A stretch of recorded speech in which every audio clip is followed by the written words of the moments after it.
Hello guys, welcome to another progress update video. It's my day पता नहीं क्या आज का भी नहीं पता डे। मैं उठ ही नहीं रहा हूँ ना इधर से, इसलिए नहीं बता पा रहा। मतलब जाने का मन नहीं करता। तो आज मैं अपने दिन की शुरुआत बताऊँ तो कैसे हुई। सबसे पहले तो मेरे दिन की शुरुआत में कल रात को 12 बजे से लेकर पढ़ते रहा। अपने टेस्ट के लिए प्रिपेयर कर रहा था। एडवांस वाला टेस्ट था जिसमें क्या क्या आ रहा था पहले ही बता देता हूँ। सेंटर ऑफ मास था, रेडॉक्स था, फिर बाद में ये था केम इक्विलिब्रियम था, बाइनोमियल थ्योरम, पीएनसी और रिलेशन एंड फंक्शन। तो मैंने एडवांस टेस्ट दिया। एक पहले वाले में मेरे 77 आए और दूसरे वाले में 66 आए। ये वाला टेस्ट शायद 1 महीने पुराना टेस्ट था, क्योंकि मतलब बैकलॉग था ना मेरा, तो इसलिए 1 महीने पुराना टेस्ट दिया था मैंने। तो ये मेरा एडवांस का स्कोर था। फिज़िक्स में बहुत कम आ गए। तो फिज़िक्स में 18 थे। सॉरी। तो फिज़िक्स में मेरे 18 थे पहले पेपर में, फिर सेकंड वाले में 16, 29 केमिस्ट्री में। पहले दोनों में 29। मैं शॉक में हो गया, इवन दोनों में 29 ला दिए। मतलब फिज़िक्स ज़्यादा ही ख़राब चल गया। और एक दो क्वेश्चन तो मतलब क्वेश्चन में बहुत ज़्यादा गलतियाँ की मैंने फिज़िक्स वाले ने, नहीं तो इनमें भी आराम से 30 आ जाने चाहिए थे।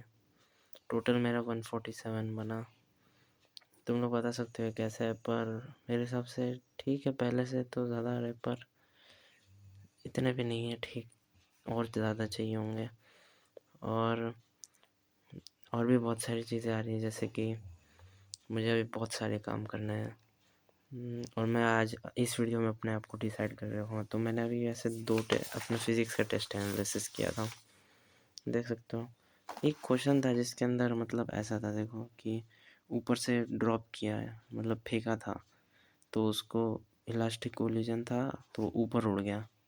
ठीक है, तो उसने डिस्टेंस पूछा था। ये क्या हो रहा है, दिख नहीं रहा अच्छे से। इलास्टिक कोलिजन था तो ऊपर गया वापस, तो उसने डिस्टेंस पूछा था। तो डिस्टेंस मैंने t=4 पे डिस्टेंस पूछा, तो डिस्टेंस तो ये होगा ना, ये मान के मैंने सॉल्व कर दिया। कुछ ऐसी ही, वो मैं देखूँगा बाद में। पर ये वाली चीज़ पता नहीं कैसे, और भी बहुत जगह गलत किया था। जैसे कि एक डब्बा बना के दिया था, कहाँ पे वो क्वेश्चन है, हाँ, जैसे रेडियस ऑफ कर्वेचर प्रोजेक्टाइल बना के फेंका था, तो फिर मतलब मैं रेडियस ऑफ कर्वेचर भूल ही गया था। ऐसे प्रोजेक्टाइल बना के फेंका, तो मैक्सिमम पॉइंट पे मैं सोचा कि ये हमारी रेडियस होगी, या ये रेडियस होगी, ये रेंज होगी हमारी रेडियस, जबकि v² बाई वो होता है सर्कुलर मोशन में पढ़ा था। ये तो मतलब पता नहीं था मेरे को, मतलब पता था पर भूल गया था। और ये वाले क्वेश्चन कितने सारे आए थे, ये गलत कर दिया मैंने।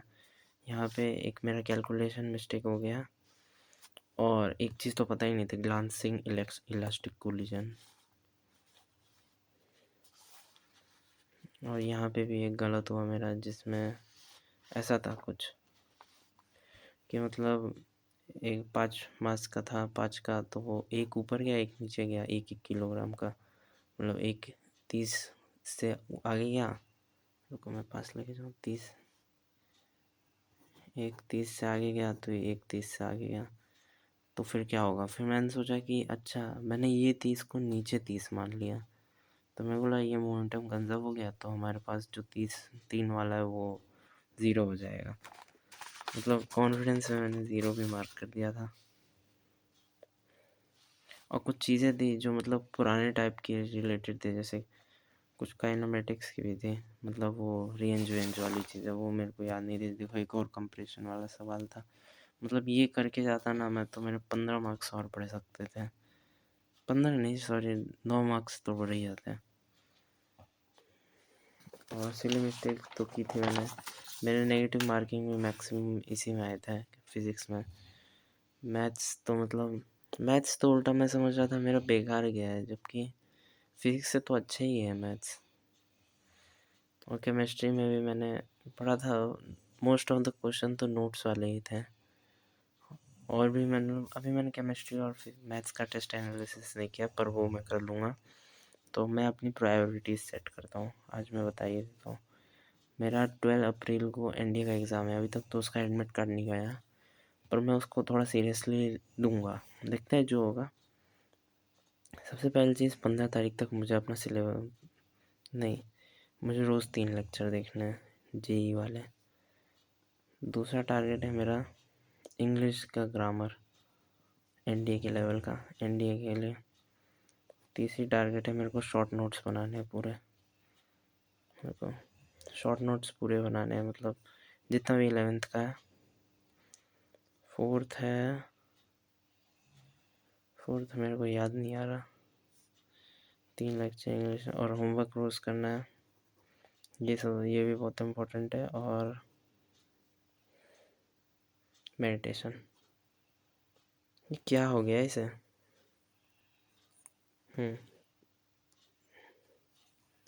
क्या आज की वीडियो अच्छी बनी नहीं रही है? मेडिटेशन करना है। ये चीज़ें हैं जो मेरे को अभी बहुत टाइम तक करनी है, और इनके लिए बहुत, और हाँ, मेन चीज़ तो लिखी ही नहीं। टेस्ट के लिए तो प्रिपेयर करना पड़ेगा, हर टेस्ट के लिए। तो मेरा नेक्स्ट टेस्ट मैं देने वाला हूँ नेक्स्ट संडे। ये रहा मेरा प्रायोरिटी। ये सारी चीज़ें मुझे करनी है, और ये चीज़ें बहुत है, मतलब मैं कहाँ से टाइम निकालूंगा वो तो मेरे को देखना पड़ेगा। और ये टेस्ट भी अब धीरे धीरे पूरा फुल सिलेबस टेस्ट भी जब आएगा तब मेरे लिए बहुत मुश्किल हो जाएंगे। तो मेरा नेक्स्ट टेस्ट में देने वाला हूँ एडवांस वाला ही है। उसमें क्या बोलते हैं, मतलब बेसिक मैथ से लेकर पीएनसी तक सब आ रहा है, बीच में रिलेशन फंक्शन सब आ रहा है, सीक्वेंस, ट्रिग्नोमेट्री वो वाला, और थर्मो है, रेडॉक्स है, और वापस सेंटर ऑफ मास। मतलब सेंटर ऑफ मास के टेस्ट ही दे रहा हूँ कि मैं बहुत टाइम से सिर्फ सेंटर ऑफ मास, हर टेस्ट में सेंटर ऑफ मास ही रहता है। कुछ क्वेश्चन तो सेम ही रहते हैं हमेशा, तो बस टिक ही मारना रहता है। तो मेरा टारगेट इसमें मेनली कुछ ऐसा टारगेट नहीं है कि क्या करना है वो करना है, पर मुझे मैथ्स में थोड़ा फोकस करना है, क्योंकि फाइनल जो टेस्ट होंगे बहुत सारे उनमें भी मैथ्स का तो होगा ही, तो इसलिए मैं ये टेस्ट दे रहा हूँ। तो मेरा मेन फोकस होगा पीएनसी नहीं होगा, sequence and series, trigno, quadratic, और बेसिक मैथ्स का थोड़ा थोड़ा, मतलब ज़्यादा नहीं, बेसिक मैथ्स का थोड़ा पढ़ूँगा। ये मेन फोकस होगा, और थर्मो होगा मेन फोकस। थर्मो और रेडॉक्स दोनों होंगे, क्योंकि मैं नेक्स्ट इसके बाद AITS वाला दूंगा नेक्स्ट संडे। उसके लिए मैं अच्छे से प्रिपेयर करूँगा। तो बस मेरा इतना ही प्लान था। तो मिलते हैं अगली वीडियो में। मैं कोशिश करूँगा कि मैं कल बनाऊँ। देखते हैं। अभी मैं इंग्लिश का ग्रामर पढ़ूँगा, फिर मैं सो जाऊँगा। अभी सुबह के 3 बज रहे हैं। मतलब आज की डेट क्या है? हाँ, स्कूल भी जाना होगा मेरे को आज। देखते हैं, मेरा स्कूल वैसे लेट होता है, अब 10 बजे कुछ होता है, तो इसलिए मैं रात भर पढ़ ही लेता हूँ। तो मिलते हैं अगली वीडियो में। Stay safe, bye bye.